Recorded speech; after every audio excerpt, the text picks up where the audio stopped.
नमस्कार सबैजनालाई।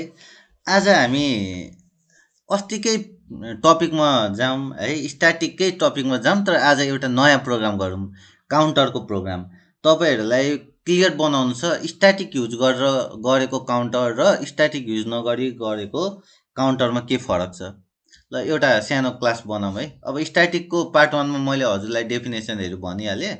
अब आज हामी एउटा सानो प्रोग्राम गरेर काउन्टरको डिफ्रेन्स हेरौँ अनि कसरी हुन्छ त्यसलाई पनि बुझौँ है।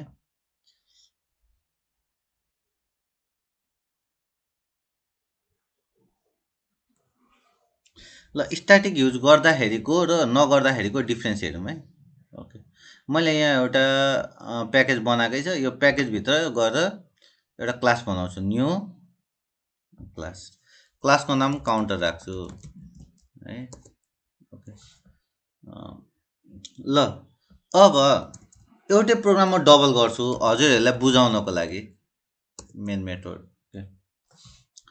Counter, okay, int count, count equal to 0। अब यहाँ स्ट्याटिक छैन, will get memory when instance is created भनेको चाहिँ जब ओब्जेक्ट क्रिएट हुन्छ यसले मेमोरी पाइहाल्छ है। Will get memory when instance is created. अब यहाँ हेरौँ है, एउटा हामीले कन्स्ट्रक्टर बनाऊँ, COUNT counter. Okay, count plus plus, यसमै चाहिँ मेन खेल छ है। सिस आउट काउन्ट, यसलाई हामी हेरौँ। मैले यहाँ के गर्छु भन्दाखेरि माथिको काउन्टरलाई बोलाउन, यो कन्स्ट्रक्टरलाई बोलाउनको लागि मैले ओब्जेक्ट बनाउँछु। अब भनेपछि counter C1 equal to new counter. Constructor बोलाउने साथ यो त यहाँ जान्छ। मैले काउन्ट प्लस प्लस गरेको छ भने के count equal to 0 plus plus भएछ है। अनि यहाँ म अझै यो प्रोग्राम गरेरै बुझौँ न। Counter C2 equal to new counter. हामीलाई थाहा छ कन्स्ट्रक्टर आफै कल हुन्छ यति भएपछि। Counter C3 equal to new counter. अब यहाँ हेर्नु ल, यो धेरै गाह्रो छैन, सजिलो छ है। यो हामीले के गर्यौँ, counter C1 equal to new counter है। इपिक पेन, ओके, यसलाई क्लियर गरिदिउँ पहिलाको हो। ओके, ल यहाँ हेर्नु त, C1 हामीले C1 क्रिएट गर्नै साथ नि, यो ओब्जेक्ट क्रिएट गर्नै साथ यो काउन्टरले कसलाई बोलाउँछ, कन्स्ट्रक्टरलाई बोलाउँछ होइन। अब यहाँ काउन्ट इक्वल टु 0 दिएको छ, काउन्ट प्लस प्लस भन्ने साथ यो कति हुन्छ, 1 हुन्छ। अनि 1 प्रिन्ट गर्यो, ठिक छ। यो केमा गएर सेभ भएको छ, C1। ओके, फेरि नयाँ हामीले के बनायौँ, ओब्जेक्ट बनायौँ। हेर्नु है डिफ्रेन्स, नयाँ ओब्जेक्टले फेरि बोलायो। अब यो C2मा यसको भ्यालु, काउन्टको भ्यालु 0 हुन्छ क्या हो। 0बाट फेरि काउन्ट प्लस प्लस गर्दा कति हुन्छ, 1 हुन्छ। अनि फेरि यो C2मा पनि के आयो, 1 नै आयो होइन। अब तेस्रो ओब्जेक्ट बनायौँ, तेस्रो ओब्जेक्टमा के गर्यो भने काउन्टर भनेर फेरि कन्स्ट्रक्टरलाई बोलायो। काउन्ट प्लस प्लस भनेको यो काउन्ट, यो जब हाम्रो ओब्जेक्ट बनाउनु साथ यो काउन्ट 0मा आउँछ भनेपछि यो काउन्ट प्लस प्लस 1 नै हुन्छ है। हरेक ओब्जेक्टको हरेक ओब्जेक्टले कल गर्दाखेरि तपाईँको यो स्टार्टिङ इनिसियलाइज भ्यालु 0 भएर अनि इन्क्रिमेन्ट भएको छ, अनि यसलाई प्रिन्ट गर्छ। यसलाई हामी आउटपुट हेरौँ त। यसको आउटपुट हेर्दा के आउँछ भन्दाखेरि यसलाई, ओके, यसलाई हटाइदिउँ। यहाँ हेर्नु त के आयो, 1 1 1 है। ल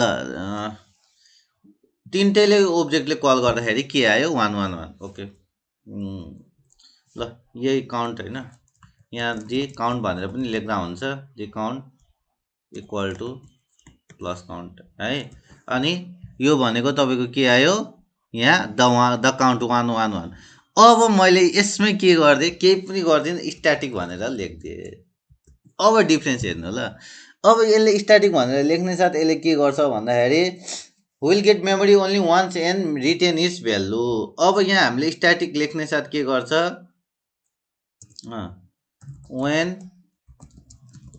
there is static it will get memory only once and retain RET retain is value भनेपछि अब यहाँ हेर्नु त यो हाम्रो यो काउन्ट जब भएको छ नि यो तपाईँको ओब्जेक्टले यो सबै ओब्जेक्टको लागि यो काउन्ट एउटै हो है यसको लागि सेपरेट हुँदैन सबै ओब्जेक्टको लागि यो काउन्ट एउटै भइदिन्छ यो क्लासको काउन्ट भइदिन्छ के को क्लासको काउन्ट अब स्ट्याटिक राख्ने साथ यो यसलाई हामी के भन्न मिल्छ स्ट्याटिक भेरिएबल भन्न मिल्छ के भन्न मिल्छ स्ट्याटिक भेरिएबल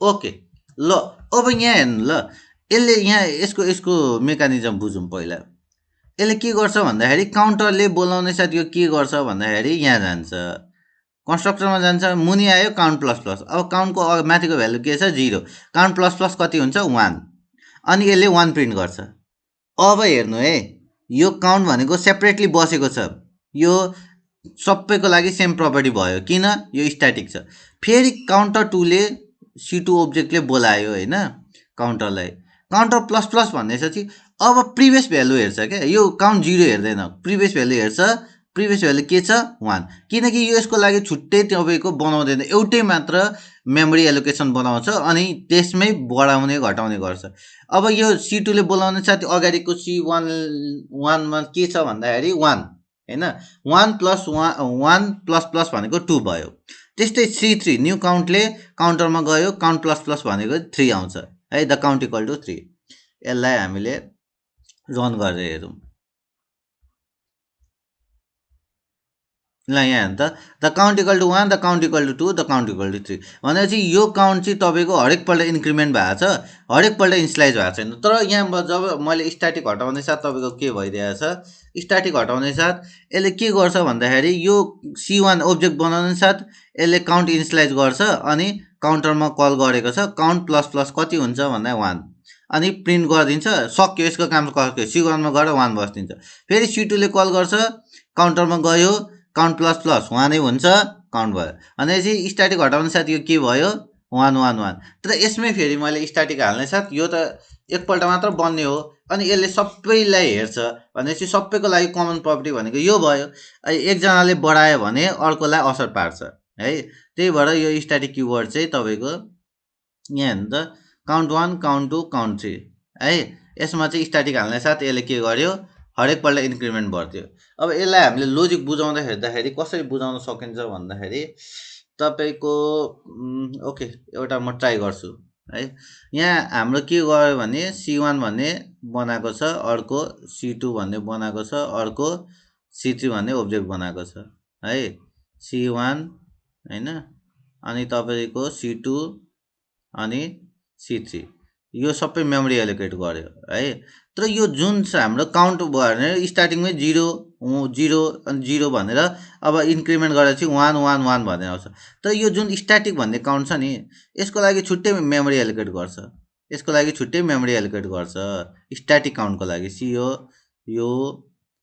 COUNT काउन्ट अब यो स्ट्याटिक काउन्टको लागि काउन्ट इक्वल टु जुन 0 हालेको छ हाम्रो हो अब यसको लागि छुट्टै एलोकेट गरेको छ अनि यहाँ यो तिनटैको लागि यो चाहिँ के भइदिन्छ कमन भइदिन्छ क्या हो भनेपछि यो तिनटैले युज गर्न पाउँछ यो तिनटैको लागि कमन भइदिन्छ त्यही भएर एकजनाले बढायो भने अर्कोले फेरि बढाएर अर्को माथि बढेको हो यसले छुट्टै हेर्दैन यसले छुट्टै हेर्दैन यो तिनटैले कमन हेरिदिन्छ स्ट्याटिकलाई चाहिँ तर यो तपाईँको स्ट्याटिक छैन भने यसले छुट्टै हेर्छ यसले छुट्टै हेर्छ यसले छुट्टै हेर्छ है अब यसमा केही कन्फ्युजन छ भने अब हजुरले मेरो नोट हेर्न सक्नुहुन्छ र के यस्तोमा केही प्रब्लम छ भने मलाई कन्ट्याक्ट गर्न सक्नुहुन्छ थ्याङ्क यू धन्यवाद अब हामी नेक्स्ट पार्टमा चाहिँ हामी के हेर्छौँ जाभा स्ट्याटिक मेथड भनेर हेर्छौँ है